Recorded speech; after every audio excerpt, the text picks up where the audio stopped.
बढ़िया बटन नहीं कार्तिक पूर्णिमा जीवार 5 दिन में श्रीक्षेत्र में पालित होता है श्रीक्षेत्र परिक्रमा श्रीक्षेत्र जीवु जो माने कार्तिक व्रत परिधांती से माने पंचमी दिन श्रीक्षेत्र पंचतीर्थ भ्रमण कले अत्यंत पुण्य फल मिले बोली विश्वास रही। एते दिन पुरी सिद्ध महावीरंक करा जाय थाए नागार्जुन वेश। श्रद्धालु माने एई दिन महावीरंक पाद स्पर्श करिपार सुजोग पाइथांती। एथिपाई सिद्ध महावीरंक निकटरे लक्षाधिक भक्तंक भिड़ जमिथिला।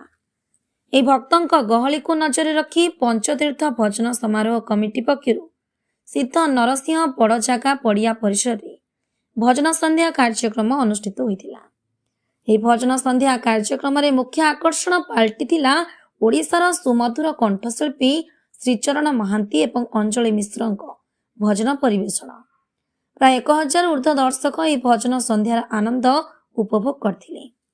पंचतीर्थ भजन समारोह कमिटीर सभापति विजय दास, संपादक बुलू दास, कोषाध्यक्ष श्रीकांत महांती समस्त कार्यक्रम को परिचालना करथिले एवं अनुष्ठान सदस्य माने पूर्ण सहयोग करथिले। पुरी जिला प्रतिनिधि डॉक्टर मनोज बलियार सिंह का रिपोर्ट, प्रयाग खबर।